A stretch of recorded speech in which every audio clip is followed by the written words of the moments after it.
বন্ধুরা আসসালামু আলাইকুম, তোমরা সবাই কেমন আছো? আশা করি ভালো আছো। আমিও ভালো আছি আলহামদুলিল্লাহ। আজকে আসলে আমার মনটাও ভালো। আমাদের বুড়িটা আজকে আল্লাহর রহমতে অনেক সুস্থ হয়ে গেছে। আজকে ওকে হসপিটাল থেকে ফাইনালি বাসায় যাওয়ার ছাড়পত্র দিয়ে দিয়েছে।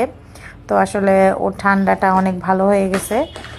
বলছে আসলে একটু সাবধানে রাখতে আর নেবুলাইজ করাইতে বলছে, যদিও এখন আর ওই আগের মতো ওরকম প্রবলেমটা নাই। তো যাই হোক, সবাই আপনারা দোয়া করেছেন, এই জন্য আসলে অসংখ্য ধন্যবাদ। তারপরেও আমার বাবুটা যেন ভালো থাকে এই জন্য দোয়া করবেন, আর ওর জন্য সবাই প্লিজ মাশাল্লাহ বলবেন। আসলে আজকে ওর শরীরটা অনেক ভালো লাগতেছিল, এই জন্য খেলতেছিল খুব, সবার সাথে খুব মজা করতেছিল। আর এই কয়েকটা দিন আসলে খুব কান্নাকাটি করছে, নিঃশ্বাস নিতে পারে নাই।